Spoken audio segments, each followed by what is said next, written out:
On commence par la haie sauvage, oui. Bon, on peut commencer par la haie sauvage, hein.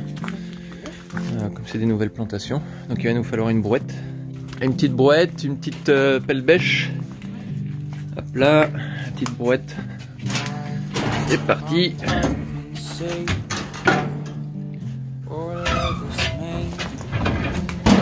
prends la pioche au cas où. Ouais, prends la pioche, ouais.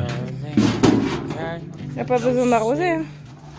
L'objectif c'est pas d'arroser, l'objectif c'est de mettre de la terre dedans pour pouvoir coller la terre aux racines. Comme ça tu mélanges la terre à l'intérieur. C'est là-bas. Non? Allez-y. Tu as compris? Si. La pointe vers l'intérieur peut-être. Hop. Et on va filmer. Need of attention, I'm in need of love. She's the road that holds me, yes I know she knows me well enough. Salut et bienvenue dans cette vidéo. Aujourd'hui ça va être plantation sur une haie. Alors je vais te montrer, elle est juste derrière. C'est une future haie. Oui. Enfin, une haie, c'est mi-haie, mi-bois en fait, tu vois, ça prend quand même pas mal de largeur. L'objectif ça va être de planter tout ce que tu vois hop, dans la brouette juste en dessous que tu as pu voir juste avant l'introduction de cette vidéo. Concrètement l'objectif ça va être de planter toute cette partie là pour nous protéger du vent, parce que derrière ce qui se passe c'est que on a le front de mer qui se trouve ici, on a pas mal de vent. Alors tu vois, quand la météo annonce 70, on nous a dit que c'était plus 100, 110 ici, tu vois. Donc là l'objectif ça va être d'utiliser cette bande de terre qui au final n'a pas forcément d'intérêt plus que ça à être entretenue, pour faire une espèce de sous-bois, grosse haie assez large pour pouvoir abriter tout ce qui est petits animaux, tout ça. On a déjà des cochons d'Inde, des lapins, mais si on peut avoir des hérissons, pas des cochons d'Inde, des ragondins. Des cochons d'Inde, on a des cochons d'Inde dans le jardin. Non, c'est des gros cochons d'Inde ceux-là. Ah ouais. Non, on a des ragondins, ragondins et lapins. Donc bon, on aimerait bien un petit peu diversifier tout ça et puis avoir une espèce de sous-bois, ce qui nous permettra plusieurs choses. Donc un, de nous protéger du vent, de deux, de récupérer de la faune déjà, et puis de trois aussi de faire du terreau de feuilles, parce que comme il y a pas mal de vent ici, tu vois, on a un petit coin où on a quand même pas mal d'arbres, tu vois, cette partie là derrière. On a pas mal d'arbres, sauf qu'avec le vent, comme il souffle relativement fort, tout est balayé. Et souvent, tout est balayé, on ne peut pas récupérer de terreau de feuilles, donc on ne peut pas pailler, on ne peut pas le réutiliser derrière. Donc là, le fait d'avoir une grosse masse, ça va se coller certainement au sol, ça va changer un petit peu aussi la biodiversité au niveau du sol. Et je pense que c'est plutôt intéressant. Tu as oublié un point, c'est que de ce côté-là, du coup, on n'aura plus à entretenir. Oui, Alors, puis on n'aura pas à entretenir. Sauvage, ça va devenir sauvage. Bon, il y aura un minimum d'entretien pour qu'on puisse passer, donc il y aura une passe de tonte ou de rotophile, mais autrement ça restera sauvage. C'est pas la permaculture, c'est une zone, c'est pas bien. Oui, voilà, oui, ça peut être la 5e zone en permaculture. Éventuellement, si tu as plus de renseignements, tu peux les mettre dans les commentaires sur les différentes zones associées à la permaculture d'ordre global. Alors, qu'est-ce qu'on a dans notre boîte? Alors, c'est de la récup de sous-bois, Ouais, sauf pour les noisetiers. Ça, c'est de la récup de boulot. Ah oui, ouais. Enfin, de boulot, de travail. Hein. Il y a 2 semaines de ça, on a été faire une petite promenade dans les bois et on en a profité. Alors, on n'a pas été dans les bois parce qu'il y a un paquet de chasseurs dans le coin. Oui. Et je pense que même avec un gilet jaune, on se serait fait défoncer le derrière, tu vois. Donc on a évité, on a été au final sur un petit chemin de promenade, d'un parcours de promenade en fait, un parcours de rando. Et puis ce qu'on a fait, c'est qu'on a pris 4-5 espèces différentes. Bon là, t'imagines bien que pour toute la surface que l'on a ici, d'accord, c'est pas nos 5 petits arbres que l'on a là, que ça va combler le tout. Mais au moins on a cocotinette. Qu'est-ce qu'on a dans la brouette? Nous avons un petit prunier sauvage normalement. Un petit prunier sauvage. Pas... Ah non, ça c'est l'églantier, ça c'est le prunier sauvage. Voilà, églantier. Un petit. Attends, on va pas trop vite parce que du coup on voit pas. Églantier. Hop là, un petit églantier. Donc l'églantier c'est quoi? C'est un greffier. Sauvage. Ouais, c'est. Non, c'est du rosier sauvage. C'est l'ancêtre du rosier. En fait, on s'est servi de ce type d'arbuste pour créer le rosier comme on a dans nos jardins maintenant. Ok, d'accord. C'est le grand-père des rosiers. Le grand-père des rosiers. Après, qu'est-ce qu'on a? Parce que c'est mélangé. Hop, on a... Là, bah non, c'est celui-là le prunellier. Le prunellier. Hop, Petit prunellier. Voilà. Bon, ils ont encore leurs feuilles, mais à mon avis... tout ça, c'est des variétés sauvages, donc elles sont la plupart du temps pour nous non comestibles. Mais pour la faune et la flore, ça fait une belle diversité de fruits, de cachettes aussi. Ensuite, qu'avons-nous? Qu'est-ce qu'on a Il est où le petit chêne? J'aime bien le petit chêne, moi. Le petit chêne, il est là, il est caché ici. Non. Attends, si, voilà. Là, bébé donc, un petit chêne, un bébé chêne. Voilà. Oula, il est un peu sec, lui. Les racines, elles ont séché. Là, au bout. Ouais. Alors, tu vois qu'on a récupéré quand même, on essaie de récupérer tout ce qui est pivot au niveau des racines. Alors, on en a un petit peu bavé pour le déterrer, mais tu vois que, tiens, je te le montre comme ça. Du coup, tiens, tu te l'es mangé dans l'œil, bien fait. Prends un châtaignier, un chénier dans l'œil. Donc du coup, ouais, on a récupéré quand même, on essaie de récupérer le plus profondément possible, donc ça veut dire qu'il va falloir creuser tout ça aussi. Ah bah oui, c'est le jeu. Voilà, ça c'est un érable. Un petit érable. Hop, ça c'est joli, les érables aussi. C'est des beaux mouvements dans l'air quand il y a des vents. Ouais. Alors celui-là, je ne me souviens plus. Ça c'est un truc qui pique, ça. Je sais plus ce que c'est éventuellement si tu sais. Tiens, je te montre, mais le problème c'est que... L'aubépine peut-être. Je sais que j'avais réussi à récupérer de l'aubépine. On voit pas beaucoup. Mais... Ça fait des... Je sais plus ce que c'est ça. Églantier. Non, ouais, ça doit être l'aubépine celle-là, mais je pensais qu'elle était plus petite, donc je sais plus. Bon, ce sera la surprise au printemps. Voilà, et puis le petit châtaignier. Oui. Châtaignier. Non, pas châtaignier. Non, noisetier. Noisetier. Attends, il y en a un autre aussi. Un petit genêt. Ah, il est tout petit, oui. Alors ça, c'est pour travailler les plusieurs strates. Parce que c'est des arbustes qui vont monter à 2 mètres, 2 mètres 50, que lui, il va monter à 1 mètre, 1 mètre 50. Donc on va essayer de travailler les plusieurs strates. Donc bon, là, sincèrement, je me suis fait plaisir, hein, mais pas sûr qu'ils voient le jour. On plante ça, on va mettre les gros ici, et peut-être les plus moins hauts ici, de ce côté-là. Alors, est-ce qu'on fait en ligne ou est-ce qu'on fait en zone? Oh non, on fait pas en ligne, on fait une zone.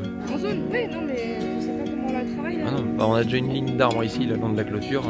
Oui, non, non, mais c'est pour savoir le cible d'arbres, est-ce qu'on les étale Parce qu'on a... Ouais, on va travailler cette zone-là. Ça va faire quoi? Ça va faire un 5e du terrain, un 6e. Ouais, et encore, ça dépend après l'article, ça dépend de... Voilà. De toute façon, après, qui s'adaptent bien même dans des espaces étroits. Quand vous voyez des haies sauvages sur les bords de route qui sont tous entremêlés, ça les gêne pas plus que ça pour grandir. Même si on les plante près, c'est pas très grave. Et si on met des ruches ici, ça gênera pas? Non?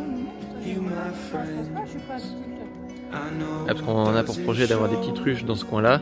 Le potager, hop, est là-bas. Donc on va faire jusqu'au potager et jusqu'à la forêt comestible là-bas. Donc du coup, je pense que puis là concrètement, on est à l'opposé de tous les bâtiments. Tu vas attraper la gerbe, regarder la vidéo.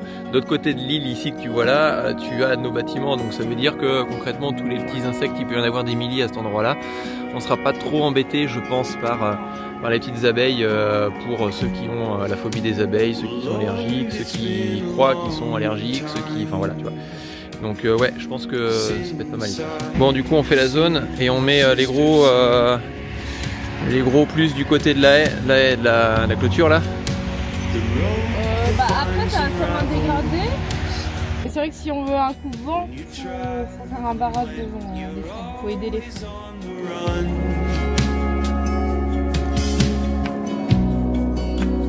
I cannot pretend I don't need you, my friend. I know it doesn't show, but I can't stand. Alors, du coup, l'avantage, je sais pas si tu me vois dans la vidéo, mais c'est pas grave, on s'en fout. Si. On va utiliser l'eau qu'il y a ici, donc c'est l'eau qu'on va utiliser pour garder, maintenir les végétaux en attendant. Et là, ce qu'on va faire, c'est qu'on va mélanger un petit peu d'argile que l'on a récupéré sur le trou pour le mettre dans l'eau. On va mélanger un peu de terreau, on va faire une barbotine comme en maçonnerie, tu vois.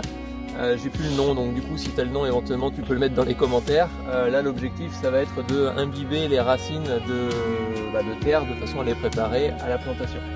Sacha, tu te pousses. Il y a trop d'eau là, non? Ouais, il va trop d'eau.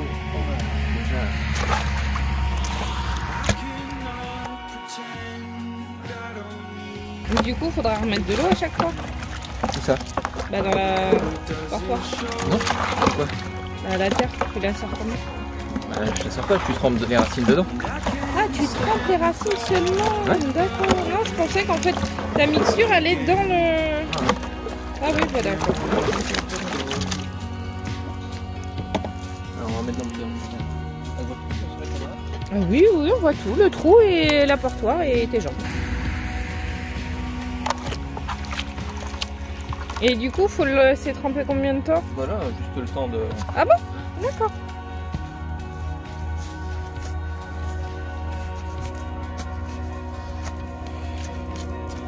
Veux-tu un coup de main? Bon, pas grand chose à faire. Ouais. Éventuellement, tu peux prendre les végétaux et les mettre dedans. Oui. Ouais, mais on fera plus de petits plantés. Ouais, enfin, si, on va savoir. Tu fais ça, tu mets 3 d'un coup, puis on va avancer comme ça. Pas beaucoup de racines. Regarde, on est pas mal là. Tu tiens? Oui, bien sûr.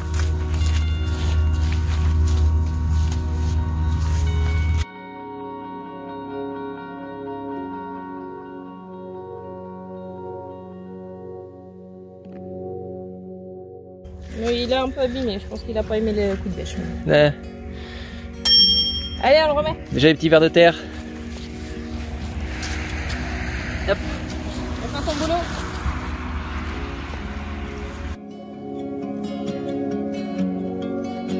With my eyes on Orion, Du coup, on fait nos petites plantations. Alors, comme je te le disais, il y a pas mal d'argile sur notre terrain. Attends, hop, on voit pas très bien. Voilà, ici. Donc là, juste en dessous, on a planté. On fait un petit mélange. En fait, je vais te montrer ça juste après. On fait un petit mélange de d'argile terreau au maximum. On essaye d'imbiber quand même pas mal d'eau pour en faire en sorte que les racines puissent se coller bien correctement à la terre. Tu vois, en fait, ce qu'on utilise ici. On utilise notre petite barbotine là à cet endroit là où on trempe les racines dedans pour les préparer. Enfin, c'est pas une barbotine, mais bon, je sais plus comment ça s'appelle. Je crois qu'il y a un terme technique éventuellement. Tu peux les mettre dans les commentaires. Et ici on fait notre mélange, donc argile, terreau. Là Marie est partie chercher une autre brouette de terreau et on va planter sur toute cette surface là, je vais te montrer. Et là on va avoir donc une plantation ici, une qui va être mise là, une par là, on en a une autre ici, une autre à cet endroit là, on voit pas très bien avec le doigt, et puis une derrière la pelle là-bas. Derrière, donc on a planté tout ça ce matin. Bon, ça prendra le temps que ça prendra pour grandir. Je pense que la première année on va quand même être obligé d'arroser, compte tenu du fait que c'est pas mal d'argile. Donc l'argile, une fois que c'est sec, ça va être tendu. Ce qu'on va faire, c'est qu'on va rajouter de la paille juste après, alors, comme je te disais, hein, pour plusieurs raisons. Enfin non, je l'ai dit dans le live, tu vois, ce matin j'ai fait pas mal de vidéos et je sais plus ce que j'ai dit, où est-ce que j'ai dit.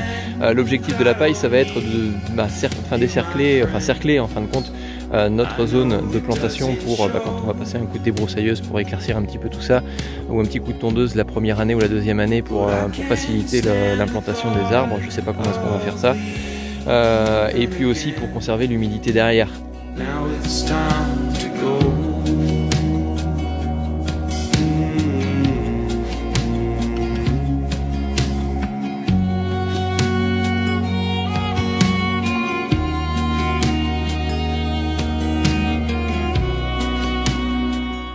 Bon, tu le vois pas, c'est derrière la portoire, mais normalement t'as pas le droit de passer au pied, il faut éviter, sinon ça casse les petites racines et tout ça, ça étouffe. Mais là on a quand même pas mal d'épaisseur, donc du coup on en profite un peu.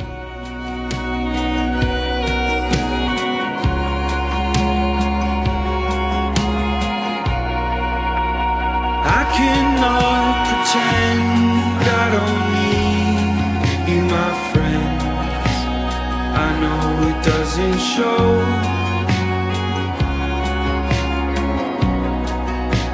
and I can't stand the thought of leaving again, but I can't wait to go.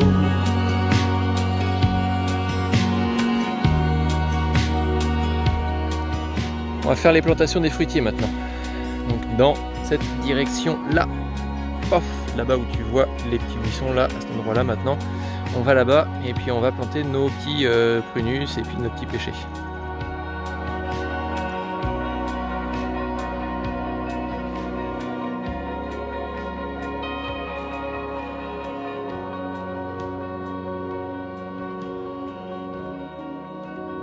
Hop, bon, comme on te l'a dit, tiens, bonne. Merci. Non, t'as les mains sales, t'es dégueulasse. Moi j'ai planté.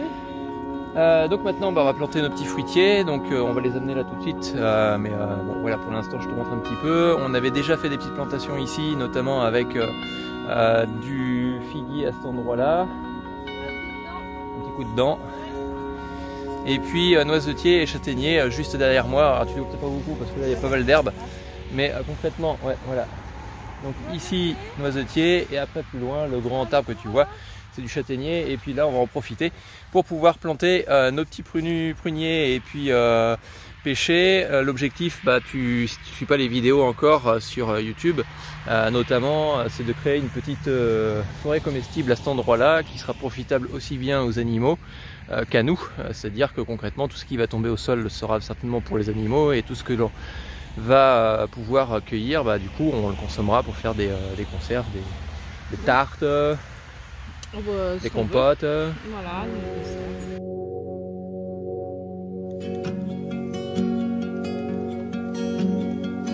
Bon, avant de creuser le trou, on va te montrer ce qu'on a pris. On a pris un petit pêcher. Hop, attends, je vais avancer un peu, voilà. Si tu veux bien faire la mise au point. Voilà, un petit pêcher qui va bien. Donc celui-là, il n'a pas eu de taille particulière. Il a été sur son pivot au final, enfin son pivot, son axe central. Et donc du coup, on va le planter ici. Il sera entre le châtaignier et puis notre petit noisetier qui se trouve juste là. Donc lui, on va le mettre. Et puis comme ici, on est dans une cuvette. Alors je sais pas si tu vois bien, mais on se retrouve un petit peu avec pas mal de flotte. Ici, c'est la bouillasse, quoi. Donc du coup, l'idée, ça va être de le planter sur la petite. Là, il y a une hauteur, et puis là, on est plus bas à cet endroit-là. Donc du coup, ça va être de planter sur la descente qui est ici, comme ça l'eau va ruisseler sur la cuvette quand il y aura de la pluie. Et puis il restera quand même un petit peu les pieds au sec quand il y aura pas mal de flotte à cet endroit-là quand il va pleuvoir. Et puis c'est un peu pareil, la même histoire pour notre prunier qui se trouve ici. Lui, il se trouve entre notre figuier qui est là et puis le petit noisetier qui se trouve à cet endroit-là. Donc lui, c'est un petit prunier. Des belles prunes rouges, enfin rouge-violette, que l'on va planter maintenant. Donc on va commencer les trous.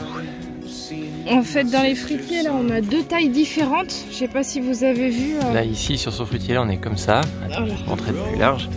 Il a été taillé pour être à mi-hauteur au final. C'est un demi-tige qu'ils appellent ça. C'est un demi-tige. Voilà. Et le pêcher, lui par contre, il a la forme du fuseau, donc les branches assez basses, pas forcément de taille, vous voyez, on n'a pas les coupes sécateurs. Ouais. Donc du coup, les fuseaux, nous on va le laisser comme ça, je pense. Oui, on, comme ça. On peut les planter à une distance de 3 mètres des autres, donc bon, voilà, on est large. Par contre, les tiges et demi-tiges, déjà, il faut le planter à 5 mètres d'une tige. Voilà, 5 mètres d'un autre, et par contre il monte à 1,40 m. Ah, la tige monte à 1,40 m. Après, oui, la houppe. Oui. Oui, non mais voilà. Donc du coup, on a bien fait d'inverser parce que ça aurait gêné avec le châtaignier et le noisetier.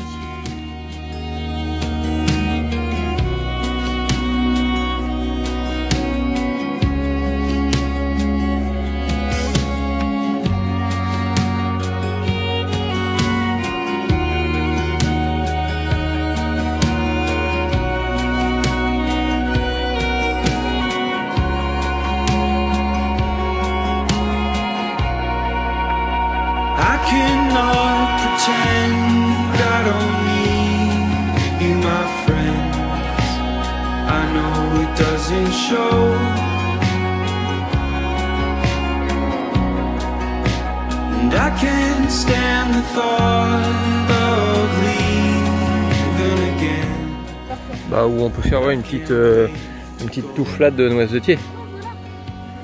On en met 2-3 et puis hop. Ouais, vendu. Bah oui, parce que ici tu auras la clôture. Bah oui, c'est pour ça. De là jusqu'à là. Ouais, enfin on est large. Donc du coup, figuier là, noisetier ici, un petit noisetier là-bas aussi. Ouais, mais après, ça serait pas les mêmes noisettes. Non, ce sera pas les noisettes. Et puis comme ça, ici on est au sec. Enfin au sec. Question de parler quoi. C'est deux gros principaux et puis... Bah, on fait deux gros trous, enfin 2 trous. Oui, deux trous, ouais.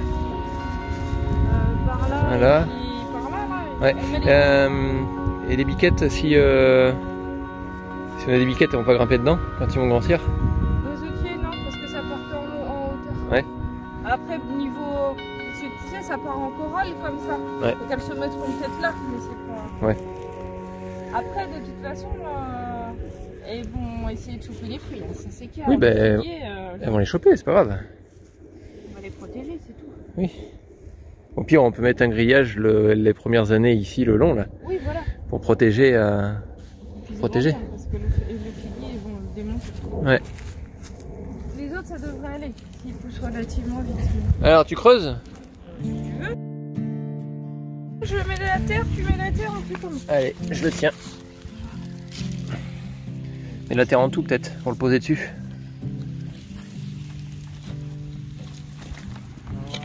Hop, tapote avec la bêche, voilà.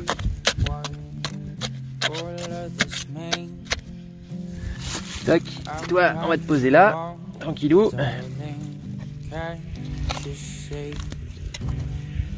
This one between us is so special to me. Some kind of clear, unspoken mystery. The message you're sending is mixed. I'm broken. Celui-là, on va les arroser par contre. Parce qu'ils n'ont pas de terre autour des racines.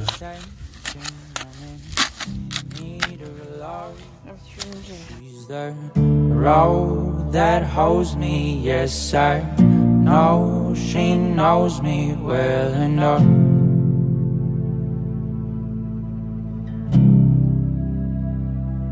She's the fire that blinds me, leaves my fears behind me for a while.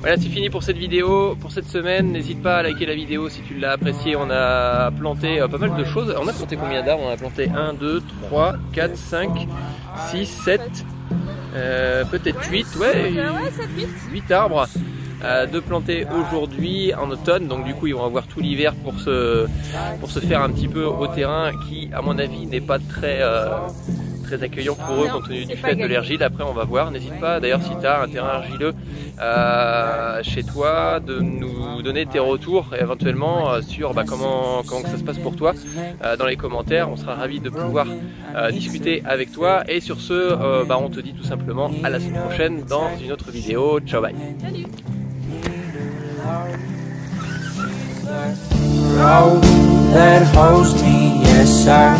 No, she knows me well enough.